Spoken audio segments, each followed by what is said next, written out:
More books on Tibet? Sure, that's an easy one. Because about 15 years ago, I took my first big international trip and I went to India for about a year, and I got mixed up with a Tibetan protest march. So a bunch of monks and nuns and lay people going from Dharamshala down to Delhi and then up to the border to protest against the Olympic torch and against the general occupation of Tibet. And so I learned a lot, and I was a writer for them, so I read a whole bunch of nonfiction and interviewed people and got their stories as well. So it was a good mix of learning about the situation of Tibet. And it was also one of my tastes of an amazing piece of nonfiction that took nonfiction to the next level. And that is this book, The Story of Tibet, Conversation with the Dalai Lama by Tom Laird.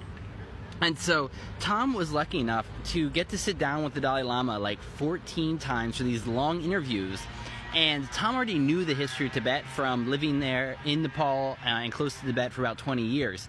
And so he got to hear the Dalai Lama's take on what the history was, which is much more mystical, which has the spirit of Chenrezig, who is overseeing the Tibetan people. And he talks about the karma that Tibetan people have accumulated as well, because Tibetans weren't always beautiful, great people either. They happen to be some of the kindest, most interesting and fun, tough people I've ever met in my life, but that doesn't mean that they're perfect by any means. And so this book welded the Dalai Lama's mystical viewpoint of what history is and what has happened to Tibetan people, along with a really thorough, well-written journalistic account of the history of Tibet.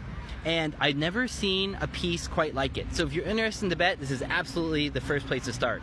And to Tom, thank you so much. He told me how to become a journalist out of this, because I emailed him, some newbie, and he's like, how do I do this? And then when I got back to the States and I started hitchhiking, I happened to go to his house first in New Orleans, and as soon as I walked in and had dinner, I'm like, I don't think I'm leaving for a while. And I didn't. I stayed there for a couple months, learned from him, helped him with some projects, went to Tibet with him and captured these murals. You can look up the Murals of Tibet project to see what Tom's been up to capture these. And you also get to see the corrosive influence of China everywhere.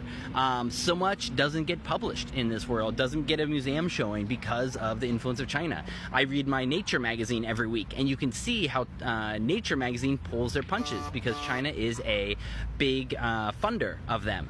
And so it was my first taste of realpolitik, all of this, because I got to see these incredibly courageous monks and nuns walking into what surely would have been torture. They thought they were going to cross the border to make their statement, which meant walking into unbelievable torture. I've spent my life studying torture for some reason. What the Chinese government does as a standard device is horrible. And these monks and nuns were going to walk right across the border to prove something, and it wouldn't change anything. That's the worst part. So this is a fascinating look at all of that.